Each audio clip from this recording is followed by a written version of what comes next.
Assalamualaikum warahmatullahi wabarakatuh.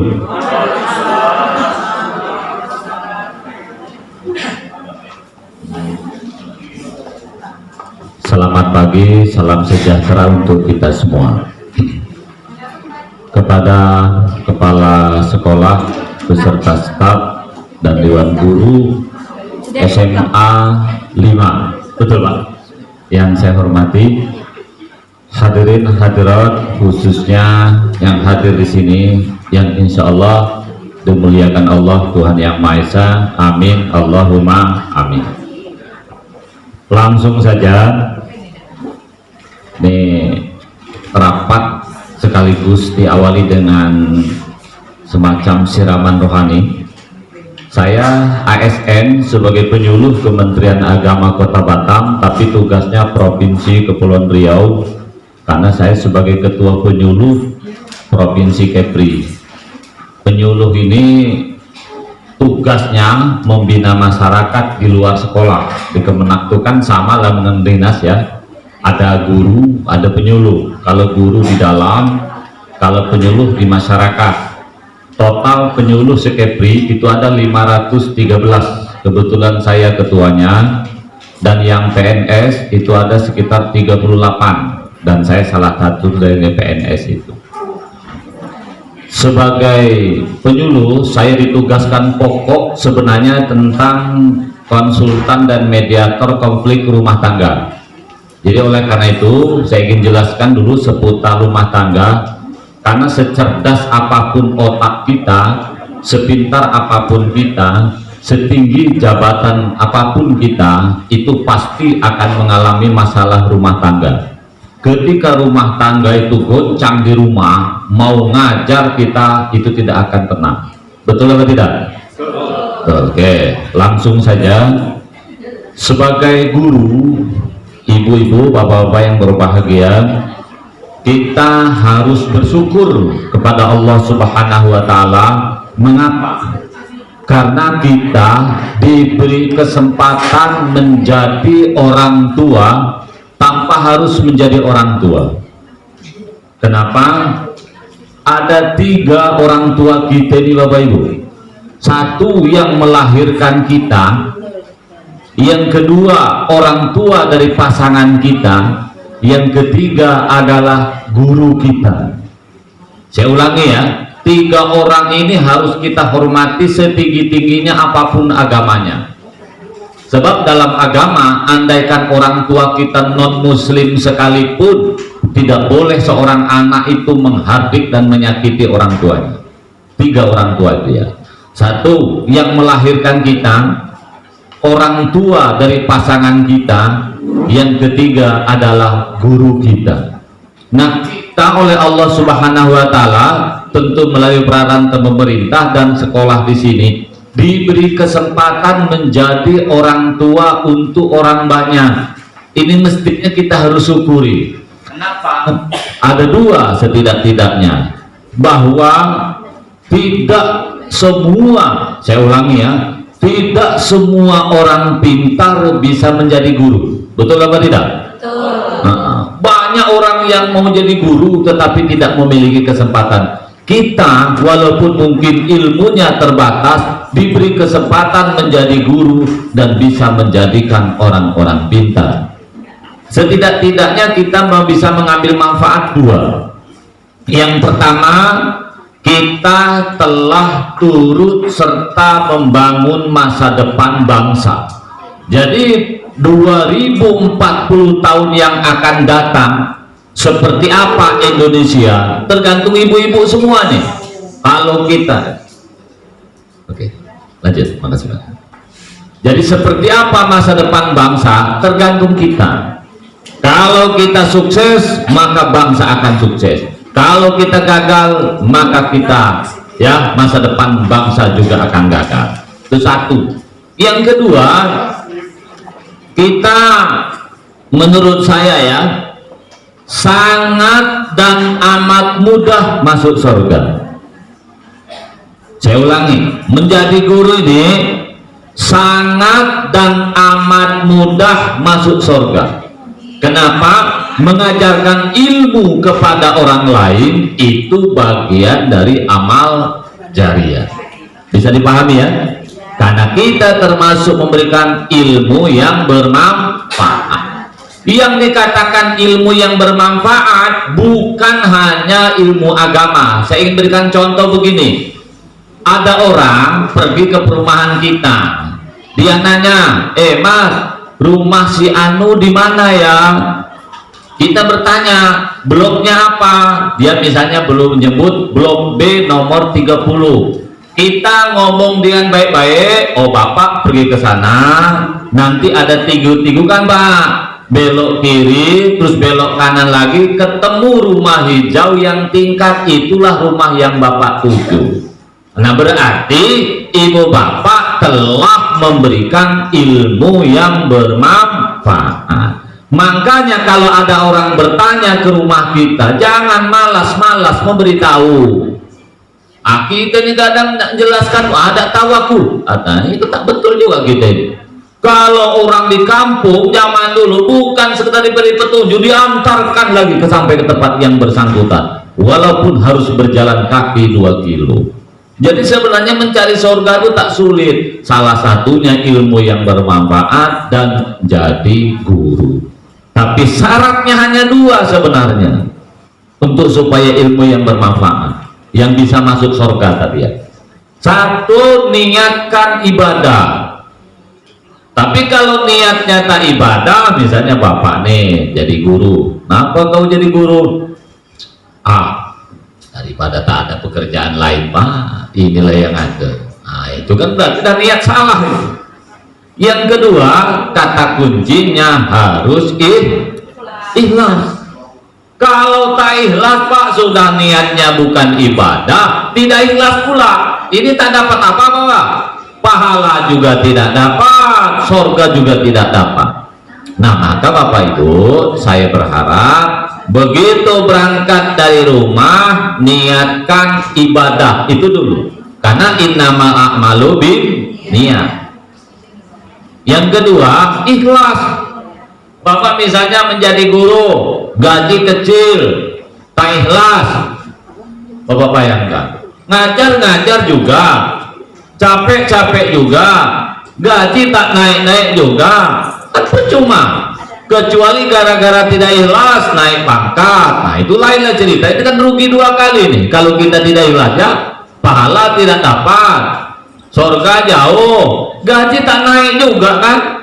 Nah jadi sudah. Kalau kita tidak mendapatkan apapun di dunia, coach ini dengarkan ceramah juga ternyata ya. Jadi itu Pak ya, kata kunci. Yang kedua Bapak Ibu, saya ingatkan kepada kita semua, usahakan dalam setiap kita memberikan pengertian kepada anak-anak, ini termasuk untuk anak kita Bu ya, Bapak Ibu yang ada di rumah, karena saya juga sebagai motivator, pastikan anak itu jangan menjawab semua soal dari Google. Kalau perlu ini digiring, didesain, semua soal, semua PR anak jangan menjawab menggunakan Google. Kenapa? Google ini sebenarnya hanya cocok untuk jawaban terakhir, jangan di awal. Karena Google ini kalau terus anak menjawab menggunakan itu akan anak menjadi bodoh. Karena otak itu di sini, bukan di Google. Saya ingin berikan contoh begini Bapak Ibu, ini pelajaran untuk anak kita ya, bukan hanya untuk anak didik kita. Misalnya guru bertanya, Kalimantan Barat ibu kotanya apa? Saya ulangi ya, Provinsi Kalimantan Barat apa nama ibu kotanya? Kalau anak menjawab menggunakan Google, akan searching di Google ibu kota Provinsi Kalimantan Barat, akan langsung ketemu Pontianak. Berarti anak hanya dapat ilmu 1. Tapi kalau anak digiring baca buku, dia akan dibuka dulu pasti judul besarnya, ibu kota provinsi di Indonesia. Anak akan terbaca dulu biasanya dari Aceh Aceh ibu kotanya Banda Aceh, ibu kota Sumatera Utara misalnya Medan, ibu kota Sumatera Barat Padang, ibu kota Sumatera Selatan Palembang, ibu kota Kepulauan Riau Tanjung Pinang, ibu kota Bengkulu, ibu kota Jambi, terus nanti akan terbaca ibu kota Kalimantan Barat. Oh, Pontianak, perintah guru 1 tapi anak dapat ilmu 30. Tapi kalau hanya langsung Google, ilmu hanya dapat 1. Bisa dipahami ya maksudnya? Karena nanti ilmu kita sama. Pada waktu ujian, pada waktu ulangan, latihan, pertanyaannya ibu kota Kalimantan Barat. Pada soal berikutnya biasanya dibedakan, tapi serupa, misalnya ibu kota provinsi Jawa Tengah. Karena begini Bapak Ibu, suatu saat mau masuk PNS, mau bekerja di Telkom, Akabri, jadi apapun, soal tidak lagi menggunakan kertas, soal sudah menggunakan aplikasi, semua jawaban itu dikasih waktu 30 detik. Kalau misalnya ada pertanyaan, ibu kota Sumatera Selatan di mana? Anak nggak sempat lagi buka Google, anak nggak sempat lagi berpikir, hanya ada waktu berjalan waktu 30 detik.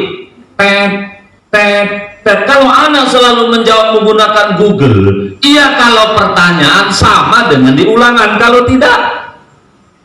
Oke, bisa dipahami ya? Itulah otak anak, kesalahannya ada di Google, bukan di otak. Saya ingin berikan contoh yang lain begini. Misalnya ada pertanyaan, nah, Nagoya Hill itu ada di mana?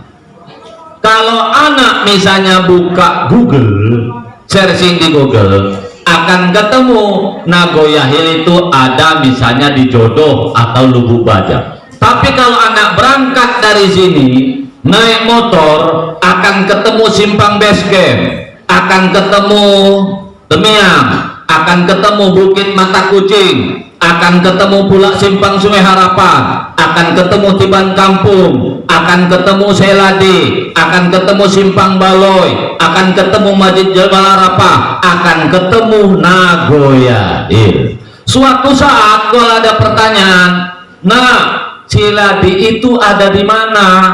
Anak langsung jawab, mana? Sekitar Lubuk Baja, depan UIB Pak. Kenapa? Karena dulu pernah nengok waktu lewat ke Nagoya Hill.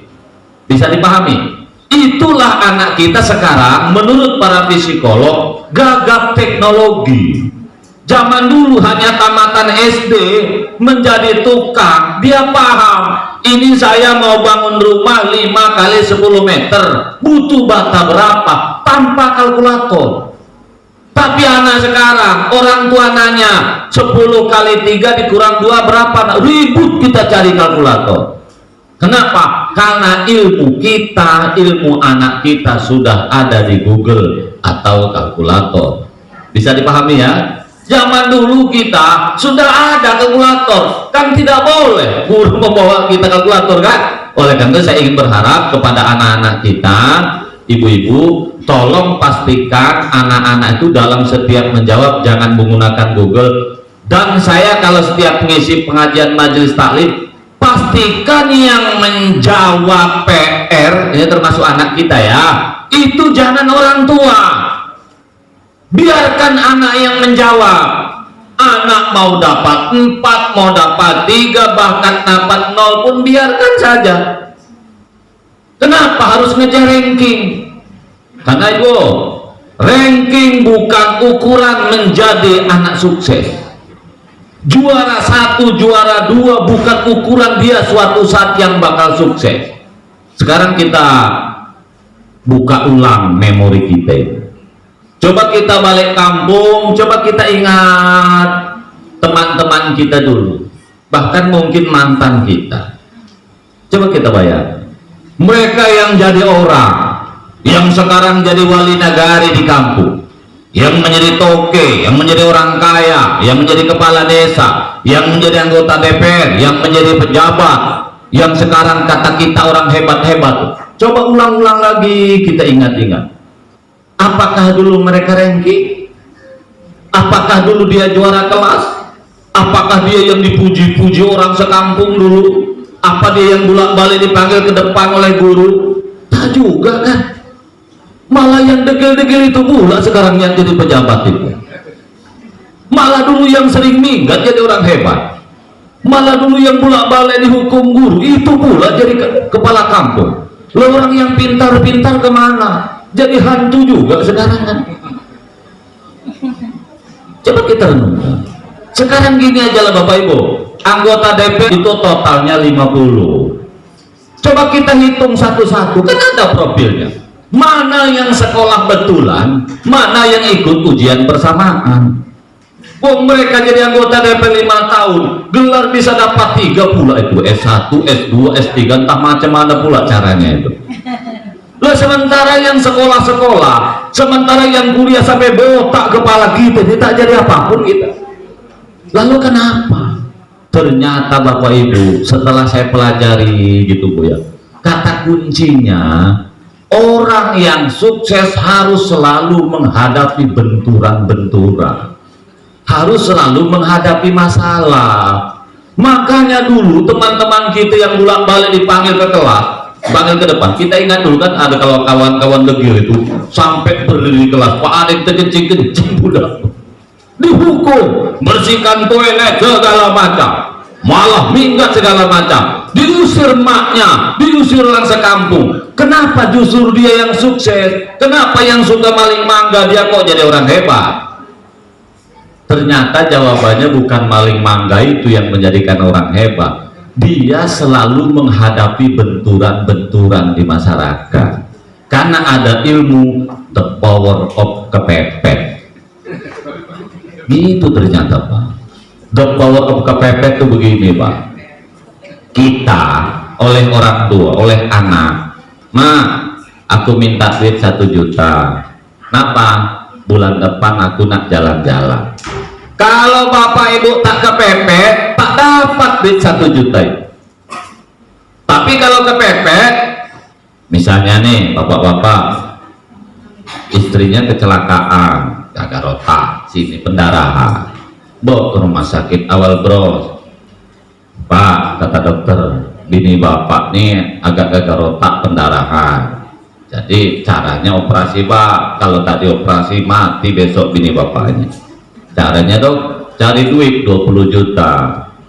Nah, ketika Bapak dapat duit 20 juta, besok tak bayarkan ke kasir, jam 4 sore kita lakukan operasi. 20 juta dapat duit itu dalam hitungan 24 jam. Tapi 1 juta 1 bulan tak dapat. Di mana rahasianya? Yang 1 juta itu tidak kepepet, yang 20 juta kepepet. Nah maka ibu-ibu ada 2, ini karena kita ini guru semua, sebagai orang tua biarkan anak itu mengerjakan PR atau apapun yang diperintah sekolah sesuai karyanya. Paling-paling kalau anak nilainya jelek kita dipanggil oleh sekolah kan, itu aja paling diomongin. Itu ngapain malu? Tak perlu malu menurut saya. Yang penting otak anak yang mengerjakan. Ya satu. Yang kedua, kita sebagai guru jangan terlalu memandang sinis anak-anak yang nilainya tak baik. Jangan terlalu memandang kau pasti jadi orang gagal, kau pasti jadi orang tak betul. Tak ada jaminan Pak. Yang sekarang ranking-ranking yang dipuji kita macam betul aja, belum tentu juga ada jaminan. Justru yang degil-degil itu suatu saat Bapak Ibu yang ingat kita kan punya pengalaman diri kita masing-masing ini ya. Coba kita lihat, justru anak-anak yang pintar-pintar, yang ranking-ranking, yang tak pernah kena marah, sudah jadi orang lupa pun dengan gurunya. Tapi kenapa mereka yang degilnya luar biasa, kadang yang kita pukul dia, itu pula lebaran yang datang ke rumah kita. Apa maknanya dalam kehidupan kita? Kita jangan memandang sesuatu itu dengan sesaat atau sebelah mata. Bisa dipahami Bapak Ibu ya?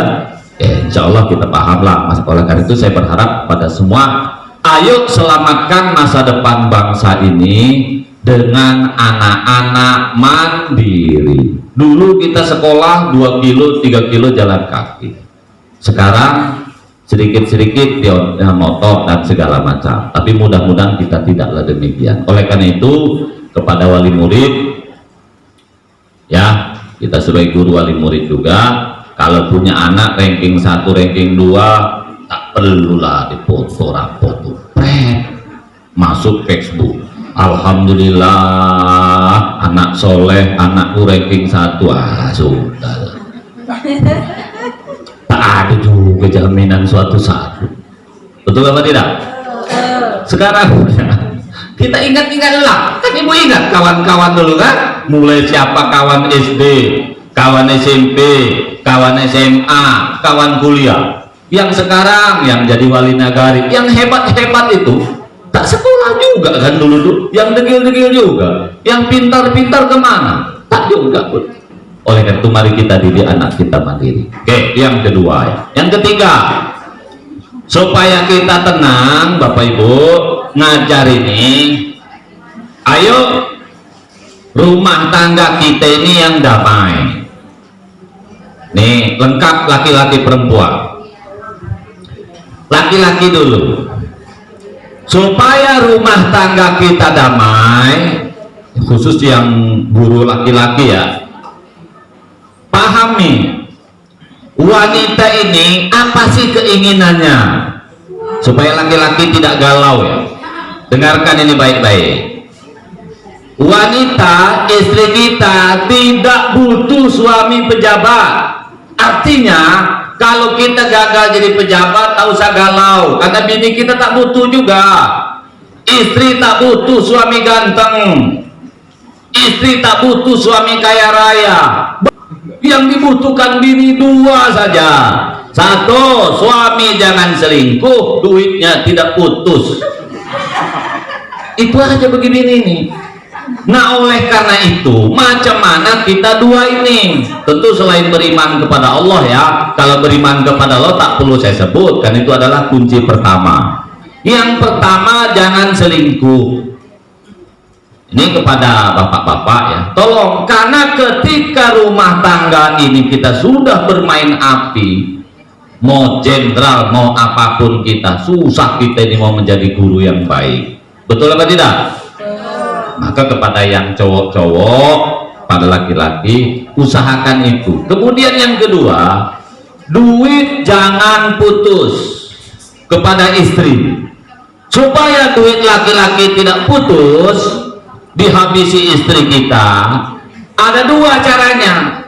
Yang pertama, kerja keras, kerja cerdas, kerja ikhlas. Pastikan kita jangan hanya nyari duit di sekolah ini. Ngajar ini kan jam berapa? Anggaplah ngajar jam 7, pulang jam 4. Ada masih banyak waktu di atas itu jam-jam yang kita bisa cari uang. Kalau hanya sekedar di sekolah, sekolah ini pengabdian. Di sekolah ini sekedar mencari pahala. Syukur-syukur kita kalau dapat imbalan. Tapi itu jangan dijadikan mata pokok, mata pencarian. Di luar itu, apa bisnis online lah, apa bisnis motor, bisnis pulsa, dan segala macam bisnis. Itu kan bisa. Saya ingin berikan contoh. Saya punya teman, beberapa orang ya, yang jual beli perumahan. Ternyata perumahan itu kalau DP-nya 1,5 juta, satu perumahan yang menawarkan itu akan diberi fee antara 1 juta sampai 1,5 juta. Makanya kalau kita sudah booking fee batal, bisa nggak uang booking itu diambil lagi? Tidak, karena uang ini bukan diambil developer, tapi diambil kepada yang menawarkan. Itu kan? Lah sekarang daripada di rumah main HP tak berhenti-berhenti, bini pun pusing nengok kita, alangkah baiknya mulai jam 5 sampai jam 9 malam kita ngoceh terus kepada konsumen. Masa tak laku rumah 1? Minimal seminggu 1. Menurut saya jauh lebih baik itu daripada yang lain-lain. Itu salah satu contoh. nawarkan mobil dan segala macam, itu kan kerja sambilan. Insya Allah kita juga bisa sambil mengerjakan PR dan segala macamnya. Itu kepada laki-laki. Yang kedua, khusus laki-laki ya, kalau bisa duit ini jangan 100% diberikan kepada istri. Sebab kalau uang 100% diberikan kepada istri, Pak, habis semuanya, percayalah dengan saya. Lalu ibu-ibu nih mungkin nak bantah nih, Pak Mariono, kan uang suami uang istri, uang istri uang istri, lalu suami punya kolor gitu maksudnya. Kan ini yang terjadi nih, Bapak Ibu, saya ingin beritahu, dengarkan baik-baik ya, kalau misalnya yang di Balungkung Mahkamah, kan saya dari masalah keluarga. Menurut hukum negara, Bapak Ibu, uang yang diperoleh sebelum nikah milik masing-masing. Uang yang diperoleh setelah menikah milik bersama, siapapun yang kerja. Itu menurut hukum negara. Artinya begini, suami tak kerja apapun, istri yang kerja, dapat duit, itu tetap milik bersama. Makanya kalau kita gugat cerai, ya, yang kerja istri, mobil, rumah, harta semua atas nama istri. Ketika di pengadilan tak melihat dia atas nama siapa, siapa yang cari duit, yang penting diperoleh dalam masa pernikahan, pasti dibelah dua. Mau istri yang kerja, mau suami. Makanya istri tak perlu pening kepala, tidak perlu galau kalau suami setiap membeli rumah atas nama dia, nggak masalah, karena dia mati pun tetap jatuh punya kita juga, nak cerai pun tetap belah dua juga. Jangan gara-gara harta atas nama pun jadi ribut rumah tangga itu, nggak usah, karena negara sudah melindungi kita. Bisa dipahami ya? Oke, dari sisi hukum agama, Bu, Islam ya beda lagi. Kalau menurut hukum agama, uang yang diperoleh suami setelah nikah, sebelum nikah, itu ada hak istri.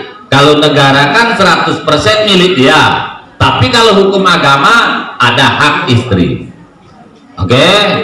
Nah, uang yang diperoleh istri sebelum nikah milik dia, tidak ada hak suami. Uang yang diperoleh setelah nikah, kalau yang istri kerja, harta bersama. Tapi kalau suami yang kerja, ada hak istri. Jadi bukan harta bersama. Iya betul, ada hak istri, bukan hak istri, ada hak istri. Mana yang istri punya hak yang telah diberikan oleh suami?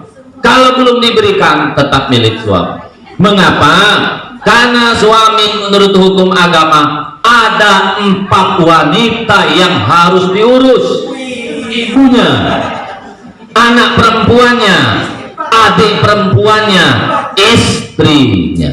Kira istrinya 4. Kalau istrinya 4, berarti dia bagian dari 1. Bisa dipahami ya? Jadi laki-laki kita ini menurut agama bertanggung jawab terhadap 4 kelompok wanita ini.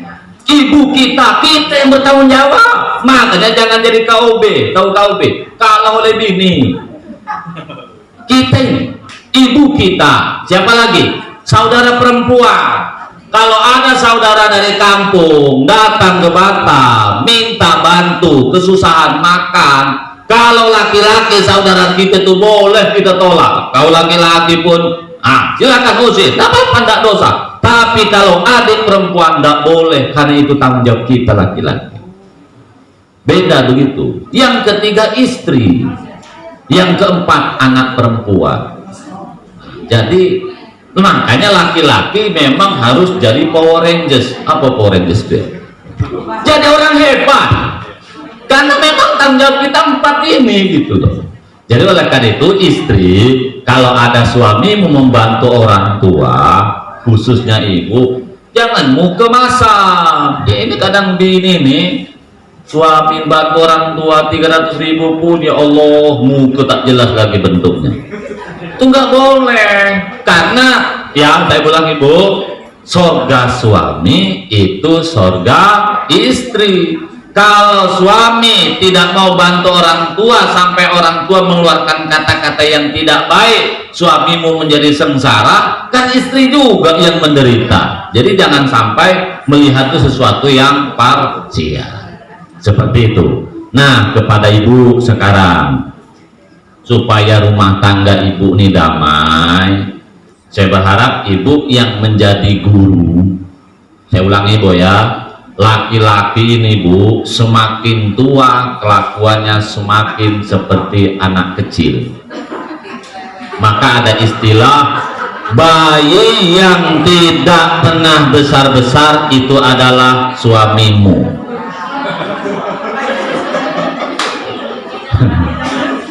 Ibu punya anak 4. Saya ulangi Bu, ibu punya anak 4, lebih mudah ngurus 4 anak ini daripada ngurusi 1 suami. Betul atau tidak? Kenapa Ibu? Ibu kalau ngurus 4 anak, walaupun otot capek, tidak menguras tenaga dan pikiran. Tapi kalau 1 suami, ya Allah Bu, peningnya luar biasa. Mungkin ibu bertanya, bagaimana Pak Mariono, apa betul? Betul. Contohnya beginilah Bu, suami ibu, anak ibu nak mandi, pakaian dibuka, lempar berserakan. Coba ibu cek suamimu, sama juga. Buka pakaian, lempar entah di mana, padahal ada tempat pakaian kotor. Masuk kamar mandi, anak tak bawa anduk, suami sama. Kadang mak lagi dapur, Bu, anduk, belajar di situ. Kalau ibu-ibu tidak, sebelum masuk kamar mandi siapkan dulu mana anduknya, mana suami tidak, cuek aja. Kenapa? Merasa ada ibunya yang akan membantu. Itulah istrinya. Anak ibu nak sekolah, nak pergi kemana, suruh ambil baju sini lemari, tarik bagian bawah, sat, berserak di atas, tak dibalikkan lagi. Coba ibu cek suami ibu, sama juga. Tarik bagian bawah, sat, di atas tuh biarkan aja dia, macam tak berdosa begitu. Jadi ternyata sama suami ibu dengan anak ibu ini. Ada lagi Bu, contoh apa? Makan Bu ya, ibu masak yang enak-enak, makanan sudah siap, habis oleh anak kita Bu ya, suami tak kebagian, merajuk dia, boleh menghabis makanan anaknya juga. Itulah banyak para suami lebih suka nongkrong di kedai kopi karena bini pelayanan kurang maksimal. Nah, saya ingin sampaikan kepada ibu, saya ingin sampaikan kepada ibu, ibu yang guru, apalagi suami ibu banyak di rumah atau kerja di tempat lain, pastikan pelayanan terhadap suami tidak terabaikan. Karena saya hari-hari menangani rumah tangga, banyak suami kesal, banyak suami merajuk, banyak suami yang akhirnya selingkuh, direbut pelakor, lari bersama wanita lain karena istrinya terlalu sibuk dengan pekerjaannya di rumah, sibuk mengerjakan PR dan segala macam. Suami tidak terlayani, padahal suami ibu semakin tua seperti semakin anak kecil. Oleh karena itu ibu boleh angkat atau ibu boleh mengambil pembantu, boleh, tapi dengan catatan ibu, pembantu itu adalah pembantu istri, bukan pembantu suami. Jangan yang bohai. Ini Bu caranya, pembantu kita boleh ngepel di rumah, tapi pastikan ruangan privasi, kamar tidur istrinya yang harus membersihkan, jangan serahkan pembantu. Bisa dipahami? Nyuci pakaian semuanya boleh pembantu, tetapi khusus pakaian dalam istri, pakaian dalam suami, ibulah yang mencuci, jangan pembantu yang mencuci. Gimana? Nah, itu bagian lain penjelasannya. Itu masalah yang panjang sebenarnya. Nanti saya jelaskan kalau ada yang bertanya. Saya buka ruang tanya jawab nanti ya kalau ada yang bertanya. kalau waktunya cukup tentu. Ibu-ibu yang berbahagia, pembantu masak boleh, tapi yang menyuruh makan suami itu adalah istrinya, yang membukakan tudungnya itu. Ayah makan, nah, nih yang menyiapkan nasinya segala macam itu ibu.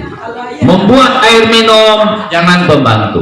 Kalau terpaksa ibu kerja seperti di sini ya, contoh ini nih, telepon pembantu kita di rumah, misalnya, nah atau adek, tolong masak yang ini, buatkan bapak air minum kopi susu. Setelah semua siap, ditelepon suami, ayah, mungkin suami kita sedang di mana atau sedang di toko. Kalau kerja kan tak mungkin. Maksudnya kerja, nah, itu makanan sudah siap.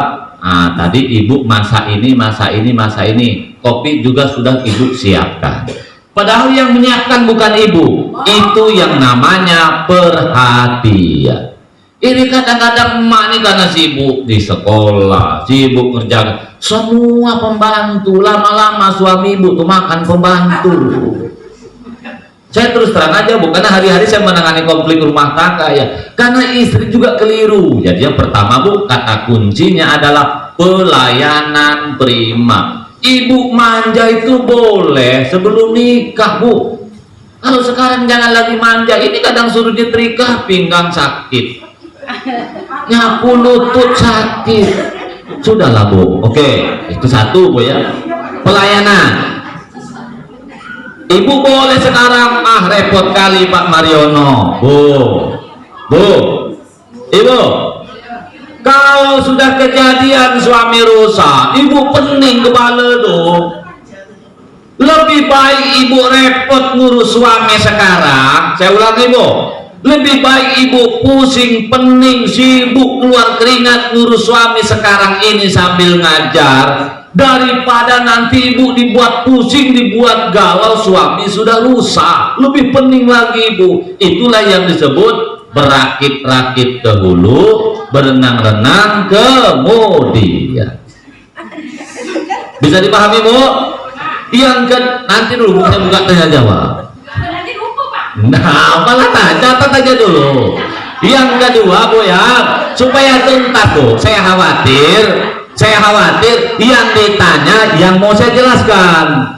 Yang kedua bu, perbaiki penampilan. Suami itu bu suka kali dengan wanita cantik walaupun tak ngomong dengan bini. Bu, ibu, bu, suami ibu dulu mendapatkan ibu ini bukan karena ibu orang baik, percaya dengan saya, bukan karena ibu rajin, karena ibu cantik, itu aja bu ya. Ibu dulu penampilan ya Allah, body itu macam kita dulu. Sekarang udah gemetar aja bawaan, macam mana daging semua isi. Oleh karena itu bu, urus badan itu supaya ibu badan tetap bohai. Bu, suami ini bu, walaupun ubu ya nggak sama juga suka dengan yang bohai-bohai itu. Oleh karena itu ibu, urus badan itu. Salah satu caranya bu, satu, ibu makan hati-hati, minimal jangan mengandung banyak minyak, kolesterol, hipertensi, yang biasa-biasa saja. Yang kedua, harus rajin olahraga. Salah satu rajin olahraga bagaimana? Rajin nyapu, rajin nyukur, rajin itu semua itu aja olahraga bu. Nyiram kembang rumah hari ini kalau perlu dipel sampai 10 kali. Nah itu kan olahraga juga namanya. Itu bu ya. Dulu ibu potongan jelas bentuknya mana depan mana belakang. Sekarang sudah tak jelas lagi. Wajar suami ibu goyah. Minimal bu, minimal ya. Bau tuh jangan masam. Ini namu ke masam, bau masam pula. Ya gimana suami betah? Masuk kamar suami dah bau tai kucing, bau minyak angin. Coba ya Allah, berubahlah. Oh ya, yang terakhir ibu sebelum saya buka tanya jawab, oh ya, suami ini bu tak suka dengan istrinya yang cerewet. Ibu boleh cerewet, syaratnya 4. Saya ulangi Bu, ibu boleh cerewet, syaratnya 4. Volume jangan lebih dari 20%. Atau boleh cerewet, jangan lebih dari 20%. Satu. Yang kedua, Bu ya, jangan menyebut masa lalu berulang-ulang. Kadang-kadang bini nih Pak, ya Allah Pak, masalah sudah 30 tahun yang lalu, sudah ganti 7 kali RT, 7 kali lurah, ganti 4 presiden, masih diingat dia. Itu kan masalah 30 tahun yang lalu. Boleh sampaikan apa masalahnya, sudah cukup. Apa yang jadikan masalah sekarang? Sampaikan. Wah ya. Yang ketiga, tidak usah menyebut keluarga, suku, atau pekerjaan. Contoh gini, dasar kau orang Padang, tidak boleh. Dasar kau orang Jawa, tidak boleh. Apa masalahnya? Sebut aja, tapi tidak usah disebut nenek, bapak, mama, suku pun disebut. Itu yang menjadikan masalah akan runyam luar biasa. Kemudian yang keempat, ibu boleh cerewet, jangan pernah ngomong minta cerai. Walaupun kami laki-laki itu yang paham dengan istri, apa yang keluar dari mulut wanita belum tentu apa yang ada di hatinya. Itu kalau laki-laki paham. Ketika istri minta cerai, hakikatnya bukan minta cerai, tetapi minta perbaiki. Ketika ibu ngomong minta cerai, suami memang tak mau. Siapa tahu 3 tahun kemudian ketemu wanita cantik, baik pula, duitnya banyak, ya istrinya tak mau dicerai, tiba-tiba suami cari kesalahan sedikit, menceraikan betulan. Nah, suatu saat istri menuntut, lo kau dulu minta cerai, kau itu minta cerai kan 3 tahun yang lalu.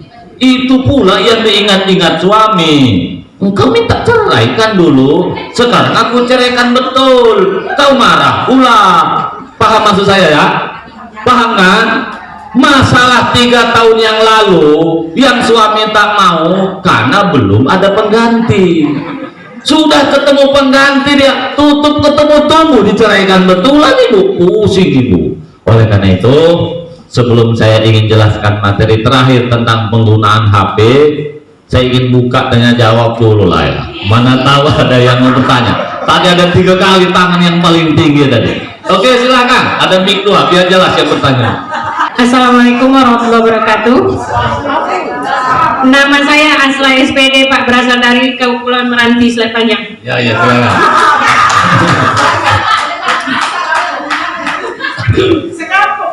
Ya, silakan. Masalah suami istri nih Pak, kan ada suami ada istri. Ya. Nah, dari tadi saya dengar agak 80% itu istri Bapak bersalah. Ya, jalan. Ya, lanjut. Nah, saya ambil sikap lah. Kalau tugas kami perempuan ini sangat banyak lah Pak, tugas kami jadi istri ini kan. Ya. 24 jam Pak. Tengah malam tuh anak nangis tuh kami lah yang duluan bangun kan. Ya. Nah, ini yang saya nak tanya, sebenarnya banyak nak saya tanya Pak, dari awal sampai akhir, cuman saya nak ambil sedikit lah. Ya. Bapak kan dari Departemen Agama kan Pak? Kata Bapak, kami ini kalau sudah menikah tuh jangan nak mesra. Mesra itu di pacaran saja. Nah, macam mana kami nak bermesra di pacaran, nak peluk-peluk, nak berpegang tangan Pak, itu kan tak boleh.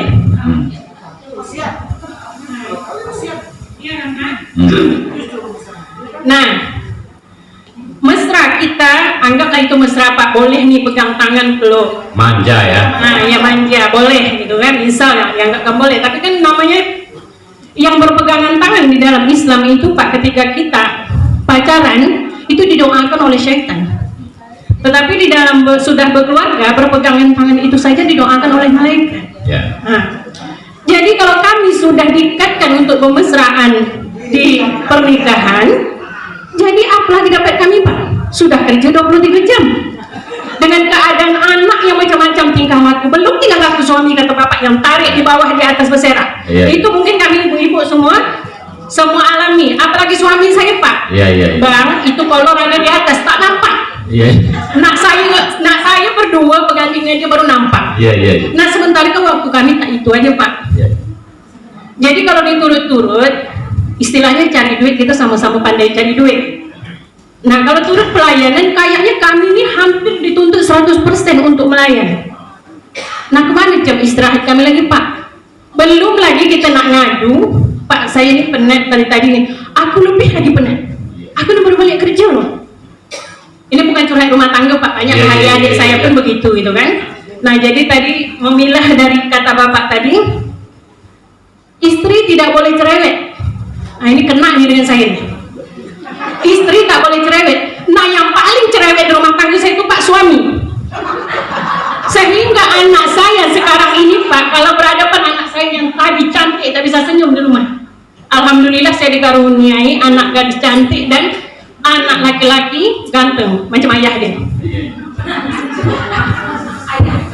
Ini agak geram juga sedikit.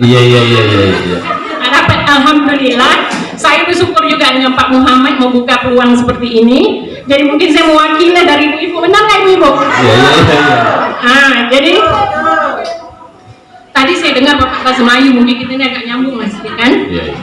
Nah dari situ dia yang paling cerewet Pak. Cara salah satu saya buka kalau dia marah, saya udah bilang, anak saya dulu kan salah satu lah ini yang umum saya ambil kan. Anak saya dulu kan sekolahnya juga di SMA 5.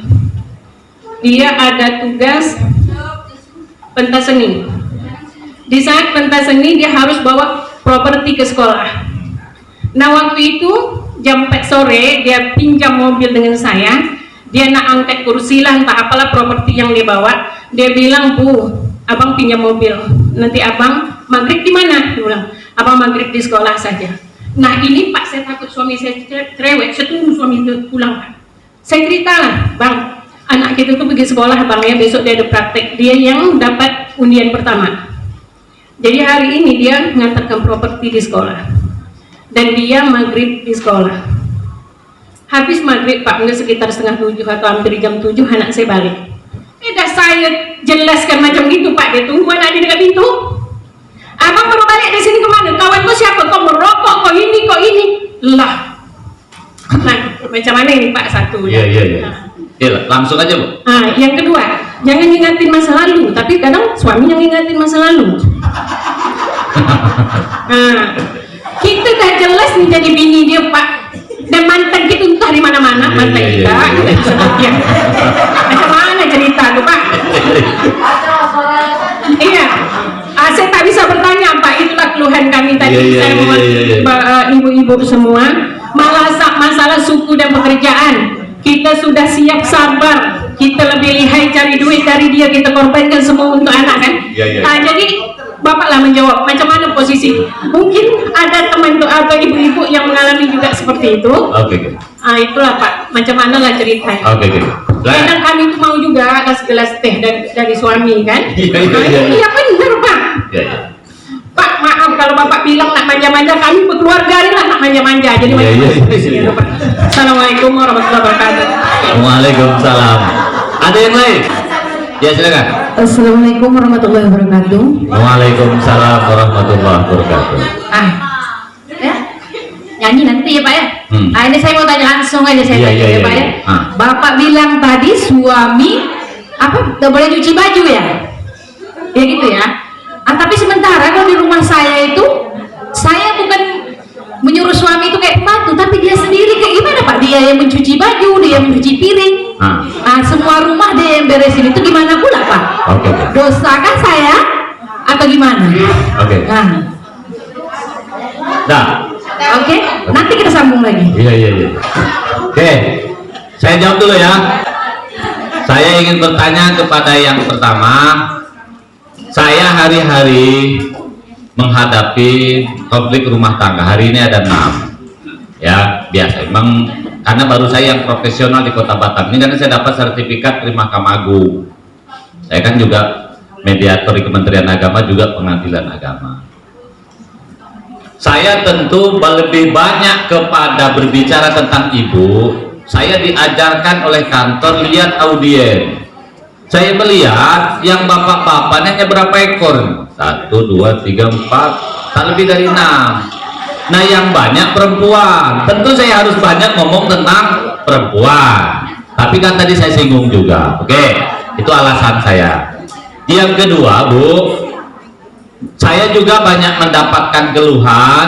Kemarin malam ada seorang wanita yang mengeluhkan suami saya kok tidak mesra seperti dulu. Sebenarnya betul, mesra dalam artian maksiat tidak boleh. Yang saya maksud manja itu sebaiknya hanya diperoleh, hanya diharapkan sebelum nikah saja. Setelah nikah, manjanya mungkin kalaupun toh diharapkan agak sedikit beda. Contoh ya, banyak wanita sebelum nikah itu lebih terlihat manja. Kadang-kadang yang membelikan minum suaminya, maaf laki-laki. Contohnya begini, banyak muncul di media sosial. Kalau kita pergi ke kafe atau ke toko atau pergi sambil makan, kalau ada dua orang wanita, laki-laki perempuan makan, kalau yang membayar laki-laki itu tanda-tanda belum nikah. Tapi kalau yang membayar perempuan itu tanda-tanda sudah nikah.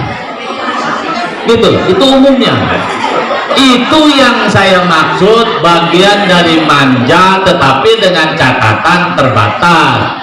Bukan berarti manja yang saya maksud seperti budak-budak sekarang. Yang kita maksudkan orang-orang zaman dulu. Kalau anak-anak sekarang manja tuh kebablasan, pepeluan, berzina. Kalau zaman dulu kan manjanya saya kira beda lah dengan anak zaman sekarang. Itu yang saya maksud, Ibu ya. Bukan berarti harus melakukan perbuatan yang tidak baik. Jawaban berikutnya, wanita cerewet, tapi Ibu bilang malah suami saya yang cerewet. Ini kan agak beda lagi. Kalau begitu suami Ibu yang harus berubah. Caranya begini, Bu. Suatu saat Ibu catat nomor WA saya, jelaskan saja apa masalah yang sebenarnya terjadi.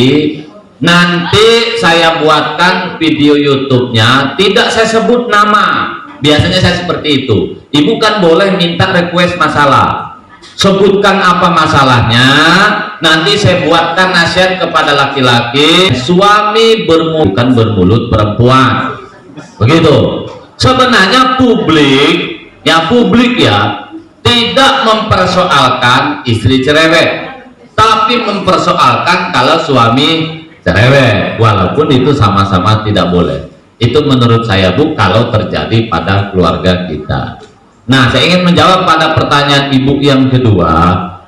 Dalam agama, Bu, ya Islamnya, sebenarnya tugas istrinya cuma 2, nyusui anak, melayani seks suami tok. Selain itu tugas suami dalam agama ya.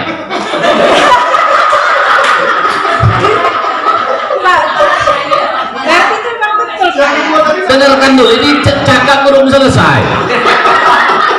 Dengarkan. Sebenarnya, Bu, kalau agama tugas istri hanya 2, nyusuin anak, melayani seks suami. Selain itu tugas laki-laki, nyapu laki-laki, ngepel laki-laki, nyetrika laki-laki. Hanya saja perintah dalam agama, istri solehah itu ciri-cirinya 3. 1, enak dipandang, kalau dipandang menyenangkan. Yang kedua, ya Bu ya, yang kedua menjaga harta suami kalau tidak ada di rumah, artinya harta itu dijaga. Yang ketiga, taat dengan suami. Contoh, ngepel memang tugas suami, tapi kalau suami minta, Ibu taat, itu saja. Kalau suami minta, kalau tidak. Makanya suami yang baik itu seperti di Saudi. Makanya di Saudi setiap rumah pasti ada pembantu, dan rata-rata orang Indonesia, karena setiap rumah pasti ada pembantu. Makanya suami yang menyakiti istrinya, sudahlah ngasih duit, tidak kerja istri semua, Maka kalau istri tidak ikhlas, itu dosa bagi suami. Jadi melaksanakan nyapu, ngepel, nyuci piring, masak, nyetrika, itu sebenarnya kewajiban suami, tapi kebaikan istri. Maka istri akan mendapatkan kebaikan termasuk surga dengan catatan ikhlas. Tapi ada yang harus dicatat, ibu. Dengarkan ya, jangan biarkan suamimu ngepel, nyapu, masak walaupun ibu tidak nyuruh, karena suatu saat itu yang akan dijadikan alasan mempersoalkan istrinya.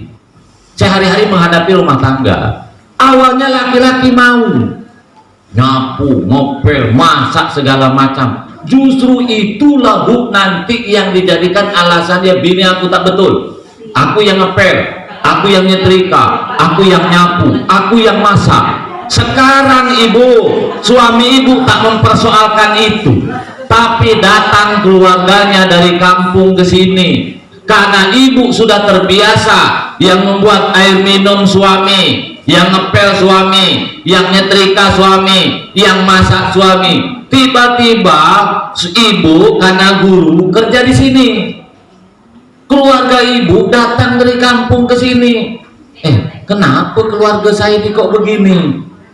Paham maksud saya, Bu? Nanti keluarga ibu itulah, keluarga suami ya, yang akan menghubungi suami ibu. Kalau dia orang Padang misalnya, udah, kenapa udah tuh yang masak, kenapa yang nyuci, kenapa yang minum, kok bisa istri seperti itu? Jadi saya ingin katakan, terkadang-kadang budaya itu lebih keras hukumannya daripada agama. Bisa paham maksud saya? Jadi ketika istri membiarkan suaminya ngepel secara berlebihan, masak berlebihan, nyuci piring berlebihan, budaya itu tidak setuju, adat tidak setuju. Itu yang mengakibatkan kata orang sekampung, itu bini tak baik, itu bini tak soleha. Masa suaminya diperlakukan seperti itu istri durhaka, kata masyarakat, kata budaya. Padahal menurut agama itu tak salah. Itulah yang nanti menjadikan para suami ketika sudah usia 50 tahun, saya ulangi karena hari-hari orang menghadap saya, ketika usia 50 tahun dia sudah mulai malas nyuci piring, sudah mulai malas masak, istrinya terbiasa dilayani suaminya, terbiasa istrinya yang melaksanakan segala sesuatunya. Apa yang terjadi? Jenuh, putus berantakan juga. Kata emaknya di kampung, nah ceraikan aja lah bini kau, masa aku melahirkan kau susah-susah, menyerahkanmu sampai kuliah, jual sapi mamamu, jual kebun mamamu, masa kau di Batam kok jadi kaki istrimu, kau ceraikan aja lah bini kamu. Itu yang terjadi. Oleh karena itu, kalau ada suami seperti itu tadi, boleh, tapi hanya sesekali saja, jangan sampai kebiasaan, karena berdampaknya kepada kita di masa tua. Karena saya ulangi sebelum ibu Nana, Bu, ketika suami ibu terus melayani istri, tiba-tiba ada wanita lain yang memanjakan suami ibu, ya Bu ya, nak ngorek, nak merokok. Wanita itu yang menghidupkan koreknya. Ketika dia nak minum, wanita itu yang menyiapkan minumannya. Ketika dia sakit, wanita itu yang menyapa, bapak sakit. Dan sementara di rumahnya istri tak menyiapkan minum, istri tak melayaninya. Ketemu pembanding dia, paham ya maksudnya ya? Ketika ketemu pembanding, disitulah rusak. Oke, silakan. Mungkin ada yang mau disampaikan lagi. Ayah mertua itu pernah berpesan ke suami saya, karena dulunya dia itu menikah sama mertua saya itu memang dari dulu sampai dia meninggal semua dia bekerja rumah tangga, sehingga saya menikah sama suami, kamu harus bekerja begini seperti ayah. Jadi memang itu dari Flores seperti itu. Nah, jadi dia tidak memakan dalam segi keluarga, dalam segi lingkungan itu sudah terbiasa. Kalau dia sekarang, dulunya dia itu beda. Sekarangnya ini dia semua bekerja tentang rumah tangga. Kalau dulunya saya yang memperbaiki dirinya itu yang kurang baik menjadi baik. Oke.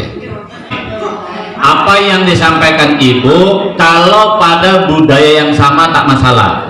Misalnya kita berada dari Nusa Tenggara Barat, orang tua kita berada pada budaya seperti itu, anak pada budaya seperti itu, semua budayanya sama, itu tak masalah. Tapi ketika pindah pada budaya yang berbeda, itu timbul masalah. Contoh, dia meniru bapaknya dengan ibunya seperti itu tak masalah kalau ibu hidup bersama suami pada budaya yang lingkungan yang sama. Tapi kalau hidup pada budaya yang berbeda, suami ibu dulu waktu masih kecil, ayah ibunya budaya di NTB katakanlah, tiba-tiba beda budaya ke Jogja, itu akan timbul masalah. Ya, Anda silakan. Ya. Bagaimana pula kalau kita berbuat sebaik apapun, tapi dipandang mertua bukan bapak, itu tidak pernah benar di mata dia. Itu kayak gimana? Yang harus dipahami, wanita itu tunduknya dengan suami. Pahami rumusnya dulu. Suami tunduknya dengan ibunya, tapi tidak boleh menyakiti istrinya. Kalau ibu seorang perempuan atau seorang istri punya mertua yang tak baik, sabar saja. Kenapa, Bu?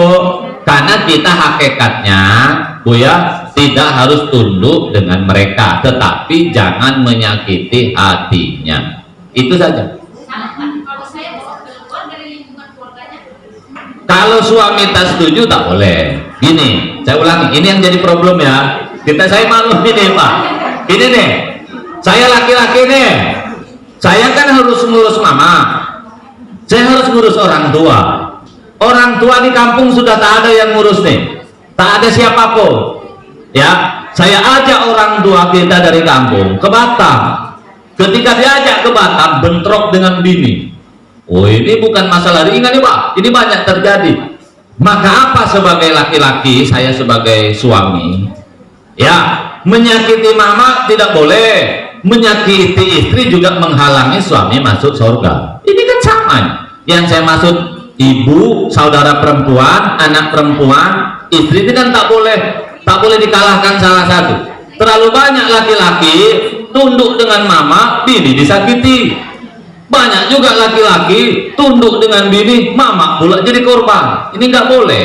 Lalu menghadapi masalah seperti itu, satu, kalau memang mama kita masih sehat, mama kita masih segar bugar, tapi di kampung tak ada yang ngurus, khawatir penyakitnya kambuh, bawa ke Batam, pisahkan dari rumah kita, buatkan rumah kos, pisahkan, dekat tapi tidak berdekatan, supaya kita bisa ngontrol tiap hari. Kata kuncinya, kalau kita bentrok tuh pastikan harus beda tetangga.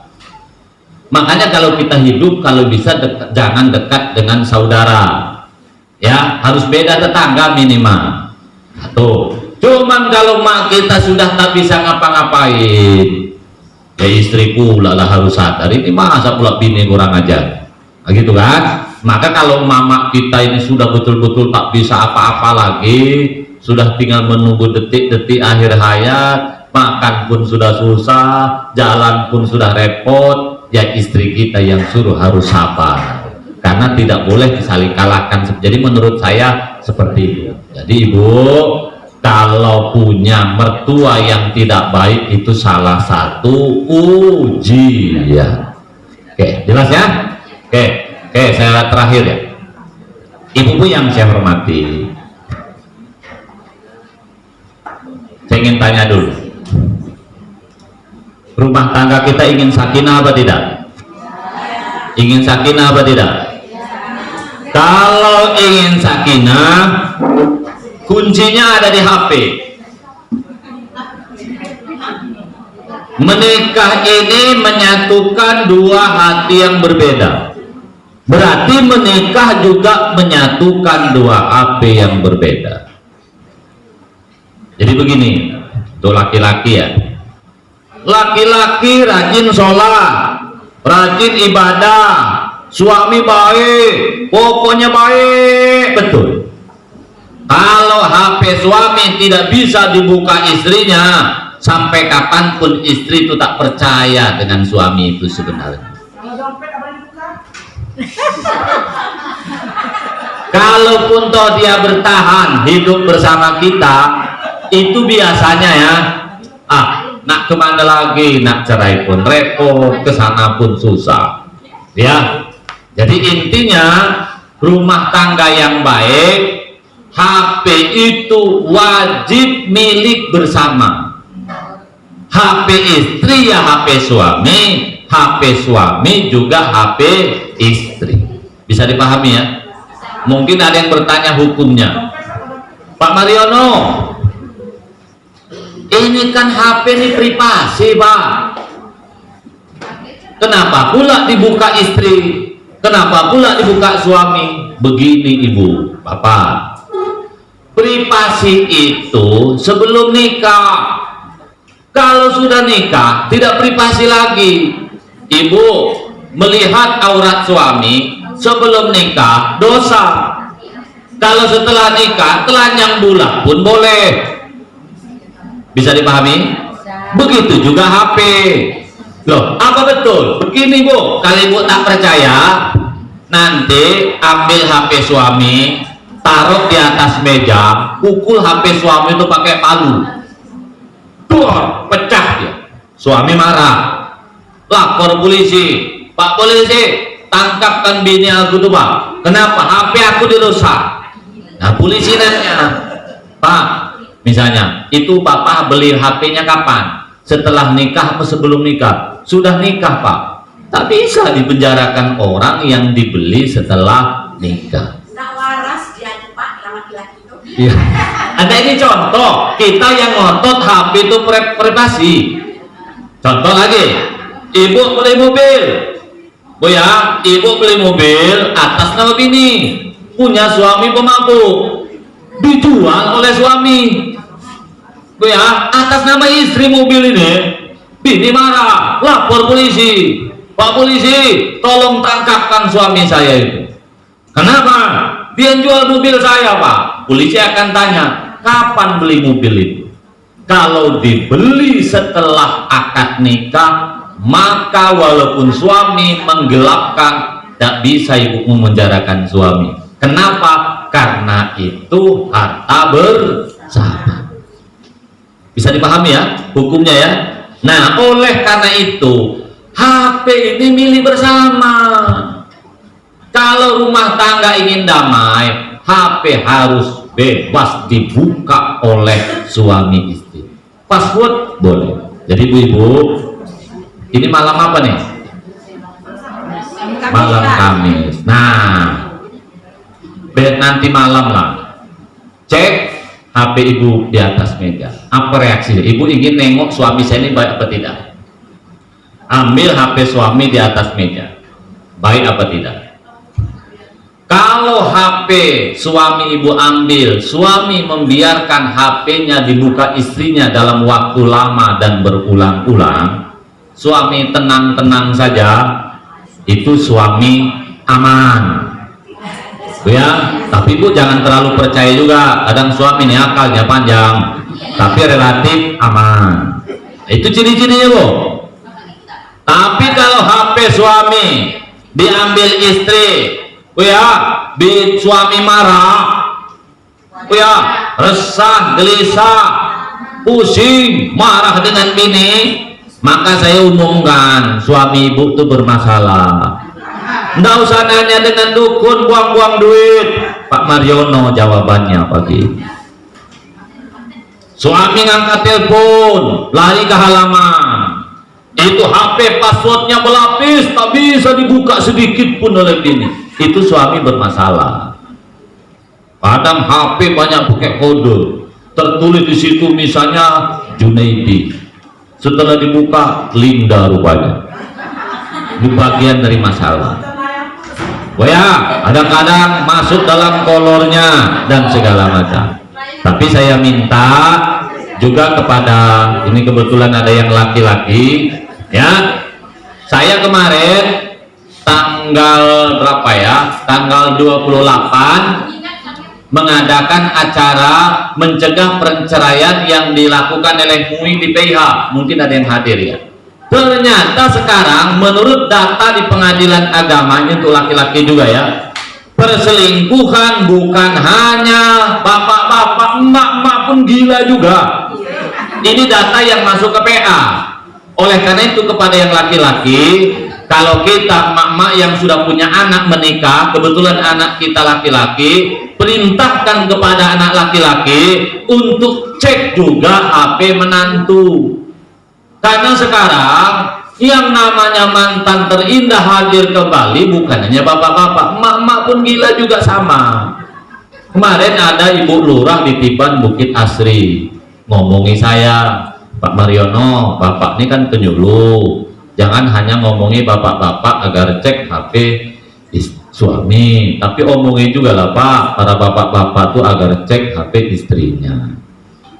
Kenapa? Katanya Pak, banyak warga saya, ini kata Ibu Lurah ini, kerja di Pemko, kerja Tanjung Uncang, bininya selingkuh. Nah kebetulan kepada bapak-bapak yang hadir, pulang dari sini, cek juga HP bini ini.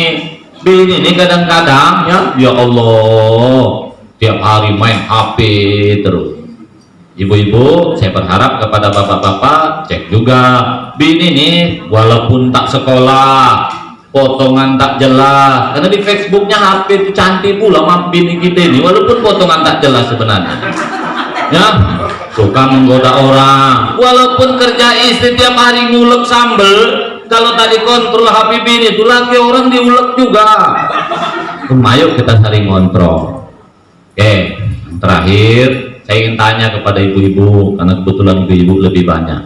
Menurut ibu, kan tadi bilang ibu saya capek kerja 24 jam segala macam, betul saya paham. Saya ingin tanya Bu, susah jadi mak-mak zaman sekarang apa susah zaman dulu?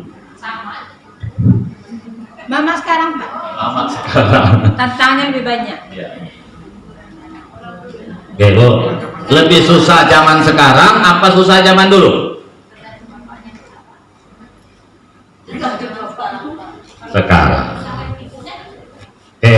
Lebih susah mak-mak sekarang daripada zaman dulu. Ya, ini khususnya mak-mak di rumah sebenarnya. Dengarkan baik-baik. Maksud saya gini, supaya ibu tenang, Bu ya. Ibu jangan membandingkan kita dengan suami, tetapi bandingkanlah kita dengan ibu kita. Figur utama kita dalam hidup ini kan ibu kita Bu ya. Betul apa tidak? Ya, lihat ibu. Ibu kita dulu sebelum subuh bangun pasti masak walaupun tidak sholat, menyiapkan anaknya makan, karena kita dulu berangkat sekolah pasti pagi-pagi, betul apa tidak? Jalan kaki kadang 2 kilo 3 kilo harus masak dulu, pergi ke kebun, sekolah, nanti jam 7 bapak kita kadang baru bangun. Nanti bangun jam 7, makan sudah siap, kopi sudah siap. Nanti pergi ke kebun, pergi ke ladang, pergi ke sawah, bertani. Ibu ikut apa tidak? Ikut bersama bapak. Bayangkan ibu bangun sebelum subuh, bapak masih tidur, jam 8 berangkat sama-sama. Ada barang bawaan, apa bekal atau apa, biasanya yang bawa itu ibu, bukannya bapak. Apa kerja bapak? Paling bawa barang macam pengawal sampai ke kebun. Ibu sudah sakit leher sampai di kebun, bapak belum, karena tidak ada yang dibawa. Itu bayangkan itu. Sampai di kebun, kadang-kadang yang lebih giat bekerja itu mama, bukannya bapak. Bapak kadang nyari burung di kebun, tak dapat burung, tak tidak. Nyari ikan, mama kerja, apalagi sedang enak-enaknya di ladang. Bapak kita ini dulu ya Bu ya, Ketemulah pula dengan tetangga, ngobrol sana sini, ada durian campur minum kopi pula lah, berceritalah pula. Mama kita tetap kerja ya, nanti pulang sore coba kita ingat lagi ibu kita, ada barang bawaan, ada sayur, ada kayu, ada buah-buahan, yang bawa kadang siapa? Mama. Bapak tak ada. Nanti giliran musim dapat duit banyak, yang megang siapa? Bapak. Nggak ada dikasihkan bini. Nah kadang-kadang makanya mama kita zaman dulu susah nak beli baju. Sekarang yang kerja suami siang malam, tapi yang megang duit bini. Kalau bini tak megang duit lah minta cerai pula dia. Nah, itu beda. Ibu-ibu sampai di rumah, ibu kita, jadi kita mengenang keluar biasaan ibu kita ya, nak makan jam 8 malam itu masaknya pasti sebelum maghrib, persiapannya mulai kayu segala macam. Apa maknanya? Untuk makan jam 8 malam ibu kita sibuk 2,5 jam tuntas makan semua. Mana ada dulu jajan-jajanan, mana ada dulu yang banyak makan super mie seperti sekarang. Ibu-ibu, mari kita merenung. Ibu kita masak 2,5 jam tuntas zaman dulu. Ada yang kelaparan. Loh, mak zaman now. Nak masak mak kita dulu, ke sungai dulu jauh. Nyuci piring, nyuci beras, pulang dari sungai, kadang nyuci air, bawa anak, bawa piring. Tak ada satupun yang mengeluh. Mak kita sekarang coba, ya Allah, masak padahal cuma 30 menit, itu pun makan super mie terus anak. Apa kerja? Mungkin banyak main HP. Nyuci beras, mestinya sekarang nih, cek, paling 15 menit, 15 detik aja. Masukkan ke kamar suker, cok, 15 menit masak. Hidupkan gas LPG, masukkan wajan, buka ceplok telur, tapi anak tak sempat. Pekerja mak. Mungkin kita banyak tidak berpikir mak kita dulu luar biasa. Orang tua kita dulu, ibu kita, rumahnya luasnya luar biasa, 10 kali 15 meter, yang rumah panggung, nyapu tuntas, tak ada yang tak tersapu. Rumah kita sekarang cuma 5 kali 6 meter, dipotong dapur, dipotong kamar, dipotong kulkas, dipotong sofa, tak sempat nyapu. Coba bayangkan, pekerja mak main HP. Ini problem zaman sekarang. Oleh karena itu kadang banyak setrikaan, bukan setrika, malah dipoto, masuk Facebook pula. Oke, ibu-ibu yang saya hormati, akhirnya saya simpulkan, ya, maaf, 3 saja.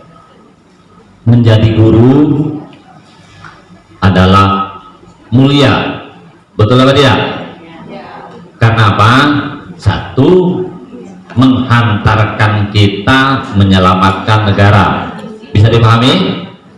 Yang kedua, menghantarkan kita masuk surga. Kita supaya tenang menjadi guru, pastikan bangun rumah tangga itu yang sakinah mawaddah warahmah. Supaya rumah tangga sakinah mawaddah warahmah kepada suami. 1, pastikan jangan bermain api. Artinya jangan bermain-main dengan pelakor. Tahu pelakor? Apa singkatan pelakor? Perebut laki orang. Kepada laki-laki saya ingin beritahu, wanita yang mau dengan kita itu biasanya awalnya banting harga. Bang, nikahi saja aku bang, tak perlu bang aku ini kau nafkahi, sebulan tak apa-apa didatangi sekali.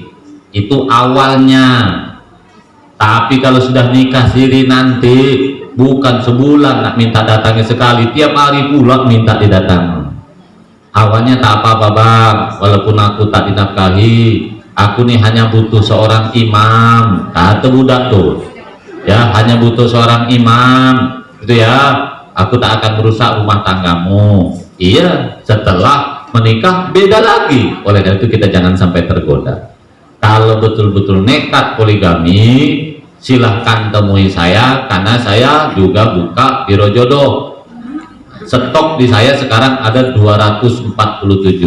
Nah, tadi yang belum dapat jodoh, yang janda, yang duda, yang gadis, yang nak tambah cie pun boleh, saya siapkan nanti. Tapi kalau yang mau tambah lagi, syaratnya satu, pastikan izin dari istri, nanti saya bantu proses sidang rekomendasi ke pengadilan agama. Nah, nanti saya bantu. Tapi kalau poliandri nggak boleh. Jadi ada yang masih gadis atau masih janda duda yang belum dapat jodoh ya, bisa request ke saya, nanti saya carikan orangnya bagaimana yang tepat.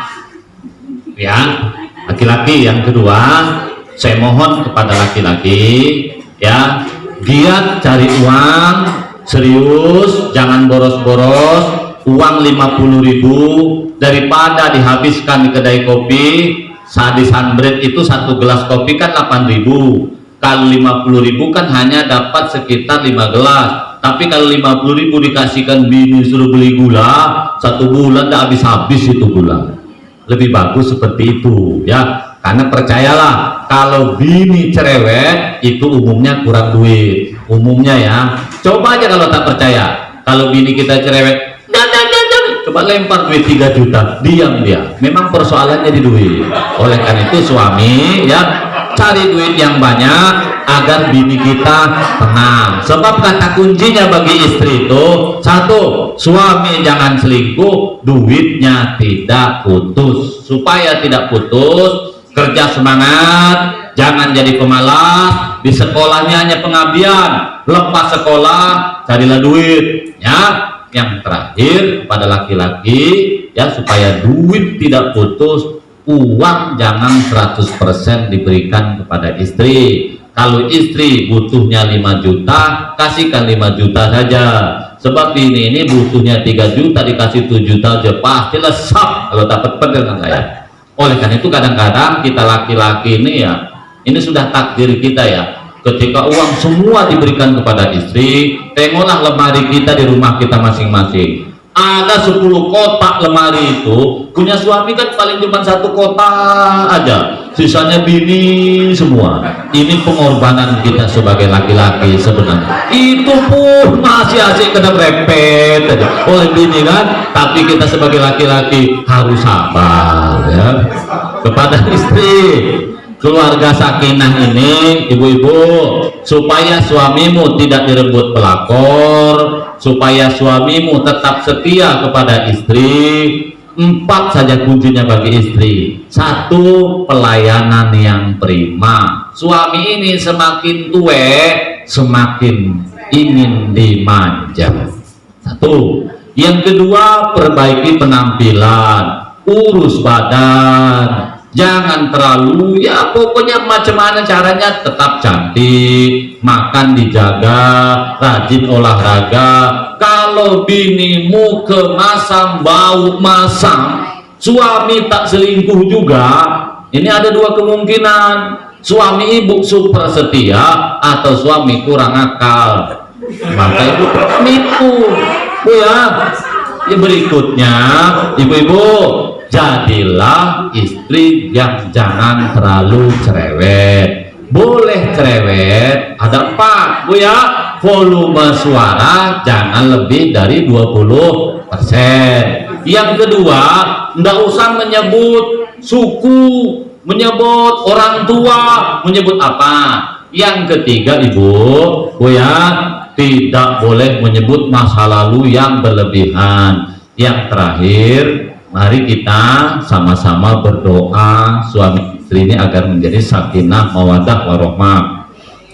Kalau nanti ada yang minta request saya harus ngomong apa, nasihatnya ditembakkan kepada siapa, ibu bisa request, nanti saya buatkan YouTube-nya. Silahkan nasihat saya itu berikan kepada suami, bisa kepada anak, orang tua di kampung. Misalnya ibu punya mertua yang tak baik, ibu minta kepada saya, nanti saya buatkan video tausiahnya, judulnya jadilah mertua yang baik. Kalau ibu yang ngomong kan tak berani. Ibu misalnya bertanya tentang bagaimana cara membagi warisan, itu ya, bagaimana mengatasi anak nakal. Karena YouTube yang saya buat, Mariono Konsultan Keluarga, itu dari Kementerian Agama, memang khusus masalah bagaimana membangun keluarga sakinah. Bagi yang butuh itu, kalau mungkin yang nak minta jodoh, kemudian ada konflik keluarga, silahkan hubungi saya di 0811 772 633. Saya ulangi, 0811 772 633. Hanya 10 angka saja. Demikian, kurang lebih mohon maaf kepada Pak Alizar yang telah mengundang saya. Pada semuanya saya ucapkan terima kasih. Demikian, wassalamualaikum warahmatullahi wabarakatuh.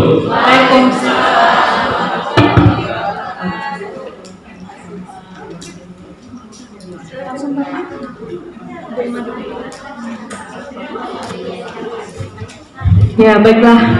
Itulah tadi motivasi yang kita dengarkan dari Bapak Ustadz Haji